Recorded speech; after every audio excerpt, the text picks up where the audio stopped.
Herman Hesse said that there are somewhere deep, dark in the mind, there's a closet with 10,000 hidden personalities. One of the things that I discovered, we're going to get out of chronological order, but one of the things that I discovered when I first became full-time involved with rock and roll was the story of Alice Cooper.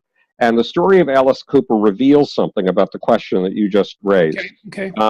Alice Cooper was a little bit like me when he was a kid. His mom used to dress him up in a suit every day, and he was a gawky, thin, with a huge nose. I was gawky, thin, with a huge nose. I can identify. I never wore suits, though. And he was always a teacher's pet. And the result was the other kids hated him. And he was kicked around and beaten and excluded the way that I'd been kicked around and beaten and excluded.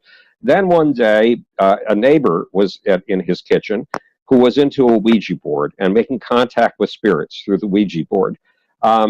So a spirit allegedly contacted her and said, I am the ghost of a witch who was burned at the stake in the 16th century or 17th century.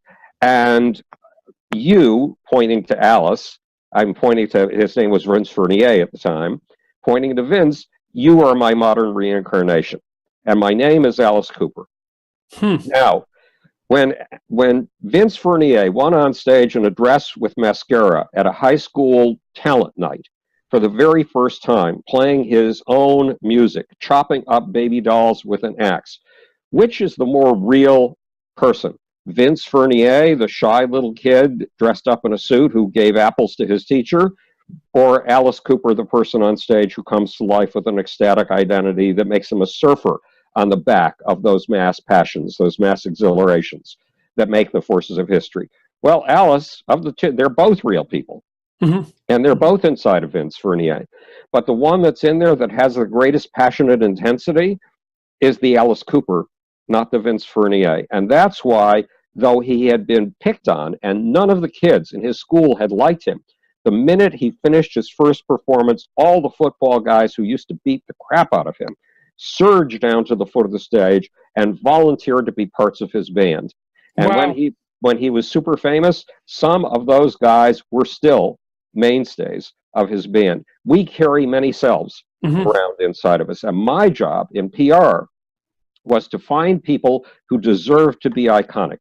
And then to explain to them, first of all, I will not, if you think that I, as your publicist, am going to fashion an artificial mask, an image, and through that make you a star, I'm going to get you an appointment with my best competitor immediately. You'll be with him in hours. If you're going to work with me, you have to understand something. The music you make is about human soul. That comes from the very soul of you.